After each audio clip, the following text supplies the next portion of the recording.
जिल्ह्यात सुरू असलेल्या जिल्हा परिषद आणि तालुका पंचायत समितीची निवडणूक शांततेत पार पाडण्याच्या अनुषंगाने अवैध धंद्यावर कारवाईबाबतचे आदेश पोलीस अधीक्षक योगेश कुमार गुप्ता यांनी जिल्ह्यातील सर्व पोलीस ठाण्याच्या प्रभारी पोलीस अधिकाऱ्यांना दिले होते।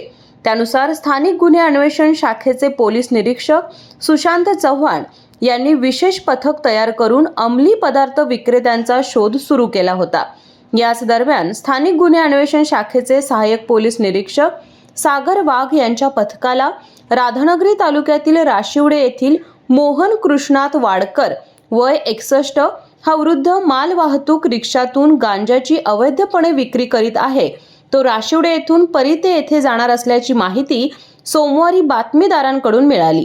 त्यानुसार पोलिसांनी राशिवडे परिते रस्त्यावर पाटील यांच्या पोल्ट्री फार्मजवळ सापळा रचून मोहन कृष्णात वाडकर वय 61 राहणार मगदूम गल्ली राशिवडे तालुका राधानगरी यास अटक केली असून त्याच्याकडून 1 किलो 400 ग्रॅम वजनाचा गांजा, एक मेवाड हेडसेट, एक मालवाहतूक रिक्षा असा 1,39,000 रुपयांचा मुद्देमाल जप्त केला। त्याच्या विरोधी राधानगरी पोलीस ठाण्यात NDPSN कायद्यान्वये गुन्हा दाखल करण्यात आला आहे। या कारवाईत स्थानिक गुन्हे अन्वेषण शाखेचे पोलीस निरीक्षक सुशांत चव्हाण, सहाय्यक पोलीस निरीक्षक सागर वाघ, पोलीस उपनिरीक्षक जालिंदर जाधव यांच्यासह अन्य पोलिसांनी सहभाग घेतला होता।